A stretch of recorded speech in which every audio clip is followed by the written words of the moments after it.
நீ இறந்த பிறகு நீ உயிருடன் திரும்பி வந்துவிடு என்று அழுவார்கள். ஆனால் நீ உயிருடன் இருக்கும்போது ஒருவரும் உன்னை மதிக்க மாட்டார்கள். இதுதான் உலகம், இதுதான் வாழ்க்கை. விதைத்து சென்ற யாவும் அறுவடைக்கு வந்தே தீரும். அது விதையானாலும் சரி, வினையானாலும் சரி. எல்லோரும் நல்லவர்கள் என்று நினைப்பது தவறில்லை. எல்லா நேரமும் நல்லவர்களாகவே இருப்பார்கள் என்று நினைப்பதுதான் தவறு. அன்பு மிகுந்தவர் பேசும் மொழியும் மௌனம், அறிவு மிகுந்தவர் போகும் வழியும் மௌனம். பேசுவது ஒரு திறமை என்றால் பேசாமல் இருப்பது அதைவிட பெரிய திறமை. பேசாதே பேசாதே, ஏழைக்கு முன்னால் நின்று கொண்டு உனது செல்வம் பற்றி பேசாதே. நோயாளிக்கு முன் நின்று கொண்டு உன் ஆரோக்கியத்தை பற்றி பேசாதே. பலவீனனுக்கு முன்னால் நின்று உனது பலம் பற்றி பேசாதே. மகிழ்ச்சி இழந்தவனுக்கு முன் நின்று கொண்டு சந்தோஷம் பற்றி பேசாதே. சிறை கைதிக்கு முன் நின்று உன் சுதந்திரம் பற்றி பேசாதே. குழந்தை பாக்கியவனுக்கு முன் நின்று கொண்டு உன் குழந்தை பற்றி பேசாதே. அனாதைக்கு முன் நின்று கொண்டு உனது தந்தை பற்றி பேசாதே. அவர்களது காயங்களை இதற்கு மேல் அவர்களால் சுமக்க முடியாமல் போய்விடும். பொய்க்குத்தான் விளக்கங்கள் தேவை. நீ நம்பு, நம்பாமல் போ, எனக்கென்ன எனும் உண்மையின் அலட்சிய போதை அலாதியானது. உறவுகளை பேணுவோம். இந்த உலகம் பணமில்லாத ஒருவனை அனாதை என்று சொல்லுவதில்லை. ஆனால் உறவுகள் இல்லாத ஒருவன் எத்தனை கோடிகள் வைத்திருந்தாலும் அவன் அனாதைதான்.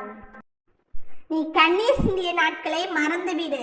ஆனால் உன் கண்ணீருக்கு காரணமான ஆட்களை மறந்தும் கூட மன்னித்து விடாதே.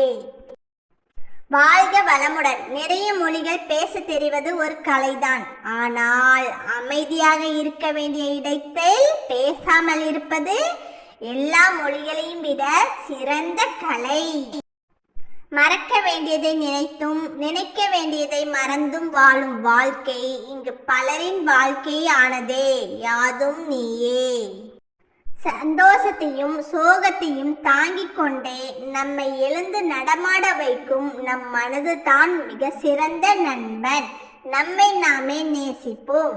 சரியான நேரத்தில் சரியான பாடத்தை கற்பிக்கும் ஒரே ஆசான் காலம் மட்டுமே. நாம் எவ்வளவு நன்மைகள் செய்திருந்தாலும் இறுதியில் இந்த சுயநல உலகம் நம்மை பார்த்து கேட்கும் ஒற்றை கேள்வி, நீ என்னத்த பெருசா செஞ்சிட்ட? நம்மை மதிப்பவர்களை நாம் தேடி போகலாம், தப்பில்லை. ஆனால் நம்மை அலட்சியப்படுத்துபவர்களை திரும்பி கூட பார்க்க கூடாது. பேசும் வார்த்தைகள் உங்களுடையதாக இருந்தாலும் கேட்கும் காதுகள் மற்றவர்களுடையது. வார்த்தைகளை பார்த்து பேசுங்கள். பிறர் மனம் பாதிக்கும் வகையில் பேசாதீர்கள். வயதாகத்தான் தெரிகிறது நம் வாழ்நாளில் முழுவதும் உடன் வர யாரும் இல்லை என்று. தனியாகத்தானே வந்தாய், தனியாகத்தான் போக வேண்டும் என்று இந்த வாழ்க்கை கற்றுத் தருகிறது போல. அதிகம் படிக்கவில்லை என்று கவலைப்படாதே. நம் மரணம் வரை பல பாடங்களை நம் வாழ்க்கை நமக்கு கற்றுத்தரும். உன்னிடம் அடுத்தவரை பற்றி குறை கூறுபவர் உன்னை பற்றியும் மற்றவரிடம் குறை கூறுவார். பிடித்தவர் என்பதற்காக பிழைகளை சுட்டிக்காட்ட தவறாதே. பிடிக்காதவர் என்பதற்காக நல்லவற்றை தவறாக பரப்பாதே. ஓகேங்க, இந்த வீடியோ பிடிச்சிருந்தா லைக் பண்ணுங்க, சப்ஸ்கிரைப் பண்ணிக்கோங்க.